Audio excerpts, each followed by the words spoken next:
Through this development, we are not just building infrastructure, we are creating over 13,000 direct and indirect job opportunities.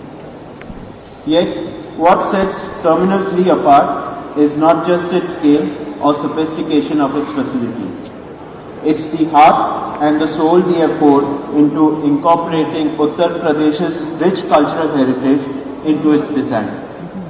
From the moment travelers set a foot in Terminal 3, they are greeted with the Swagat Wall, a magnificent display that captures the essence of Lucknow skyline, leading them through an immersive journey that includes the floral festivity of Basant Bahar, the serene beauty of the Ghats of Uttar Pradesh, and the innovative reflection of Rohu.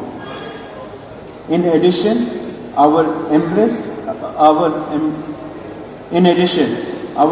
for cutting-edge technology and sustainability practices positions us as a leader in the aviation sector.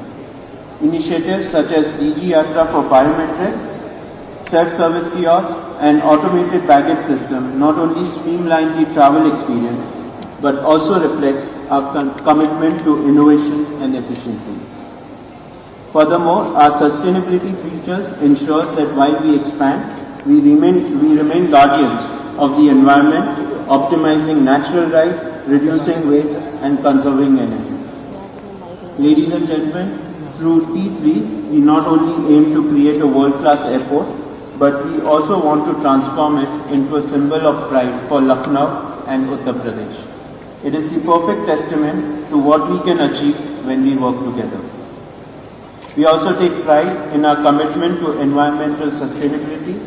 Our ecological footprint has been minimized to preserve the natural beauty of our surrounding for future generations. Because of our chairman, Shri Gautam Adani often says, growth must always be with goodness. All this would not have been possible without the unwavering support and guidance of Honorable Prime Minister Shri Narendra Modi and Honorable Chief Minister Shri Yogi Adityanath. Honorable Chief Minister, your unwavering commitment to ensuring Uttar Pradesh's position as India's leading destination for investment and tourism has been instrumental in propelling projects like T3 forward. Your dedication to improving infrastructure and connectivity across the state mirrors the Prime Minister's grand vision for the nation. Lucknow के चौधरी चरण सिंह अंतर्राष्ट्रीय हवाई अड्डे के नए terminal का उद्घाटन PM Modi कर रहे हैं। लखनऊ में रक्षा मंत्री राजनाथ सिंह, विमानन मंत्री ज्योतिरादित्य सिंधिया और अदानी समूह से करण अदानी इस कार्यक्रम में शामिल हैं। लखनऊ एयरपोर्ट का नया टर्मिनल 1,11,367 वर्ग मीटर में फैला हुआ है।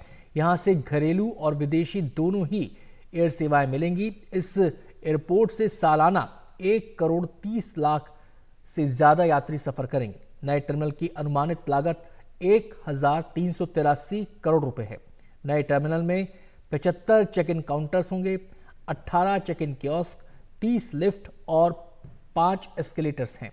इस एयरपोर्ट का संचालन अदानी समूह करेगा।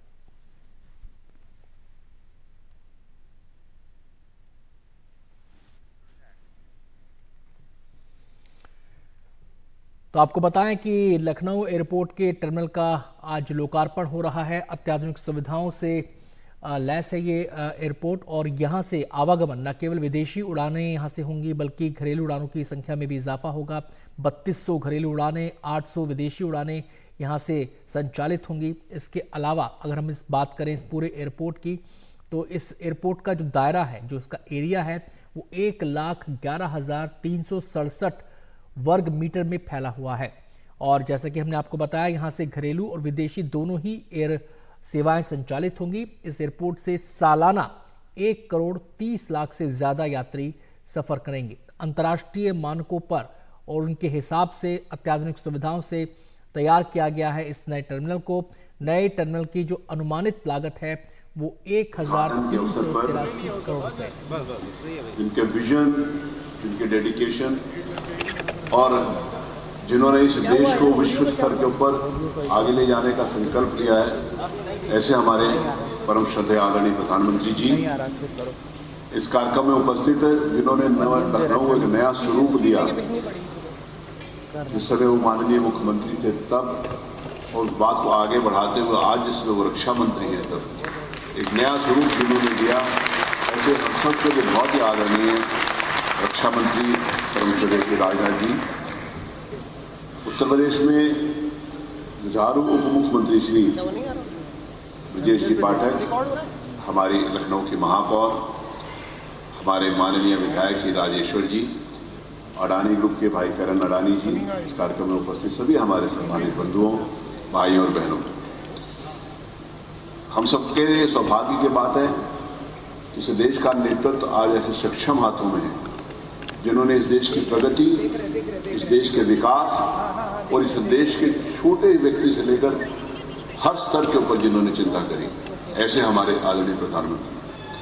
और इस प्रदेश को एक नया स्वरूप देने के लिए माननीय मुख्यमंत्री जी ने जिस प्रकार से अपना विगत 7 वर्षों का कार्यकाल रहा है, उसमें एक प्रगति दिख रही है।